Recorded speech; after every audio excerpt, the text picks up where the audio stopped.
Thank you. I have a quick question on our guidance system. Feelings, as I understand it, are indicators of our degree of alignment or misalignment with source. Perfectly stated.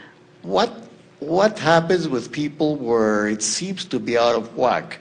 I'm thinking of individuals, for instance, who have bipolar disease, where apparently they are feeling wonderful, on top of the world one moment, and a little later they are in deep depression, and then they're back again, and so on and so forth. What you are describing is someone who has, through life, parlayed a very big expanse between some thoughts they think and other thoughts they think. In other words, when you know what you don't want, when you sort of know what you don't, if someone called you on the telephone and said, hello, you don't know me, I'm just calling to tell you I will never call you again, it would not be much of a problem to you. Mm-hmm.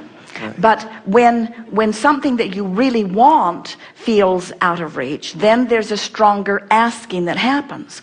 So these are people who have been exploring life, but who have, for the most part, been holding themselves apart from their own expansion. So they've really expanded, but they don't usually let themselves go. But it's also an indicator of someone who is a pretty good focuser, who can focus on something. Do you know people who, when they focus, they just give it their undivided attention? Jerry and Esther were watching a woman in a restaurant who had children who were little maniacs. And Jerry and Esther were really enjoying the little maniacs, but their mother didn't even know they were being little maniacs. She tuned them out in a remarkable way. So have you known people who can focus so intently that they aren't bothered by other things that are going on? So these are people like this who, when they focus on what they don't want, they really focus on what they don't want until they crash and burn in a very strong way. And when they focus on what they do want, they focus in a really strong way. So there is this sort of yo-yo experience where they really allow alignment and then they really don't allow alignment. And it's not unusual. Everyone, we would like to proclaim this of all of you. You are all, 100% of you, bipolar in this sense. In this sense, when you are in alignment with who you are, you feel good, and when you're not in alignment with who you are, you feel bad. It's just the amount of time you allow yourself to not be in alignment that equals the drasticness of the events that you experience.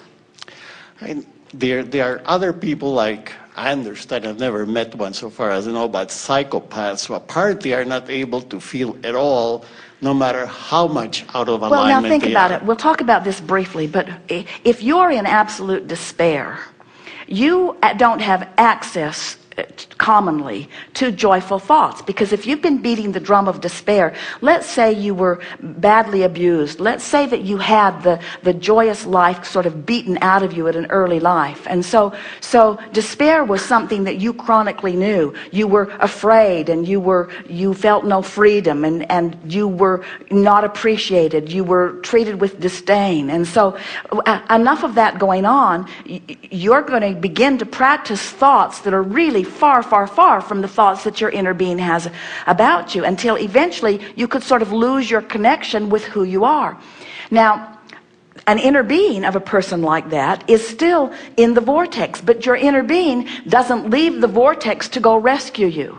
Your inner being stays in this vibrational place of alignment all the time, offering a signal, always offering a signal. Well, do you know that if you're standing in hope, and your inner being offers its signal of knowledge, that hope just feels delicious as it calls you into the vortex. But if you're over there in despair, that vibration of love, that vibration of appreciation is calling you, but you can't jump suddenly. It's too big of a vibrational gap.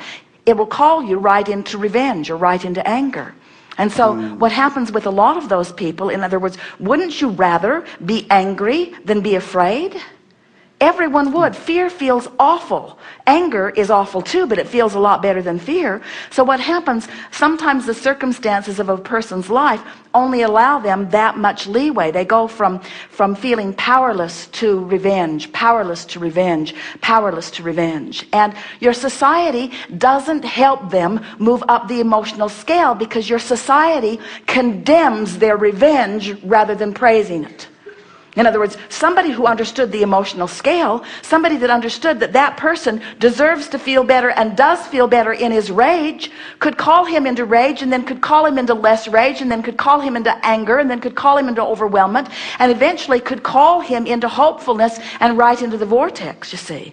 So anyone that you see, it's all relative. And there are people that worry about our message because they say, Abraham, you tell everyone they should do what feels good, and mass murderers like murdering. They think it feels good to them. And we say, they feel better in their power than they do in their powerlessness, but they are a far cry from the vortex. Thank you very much. Yes, indeed.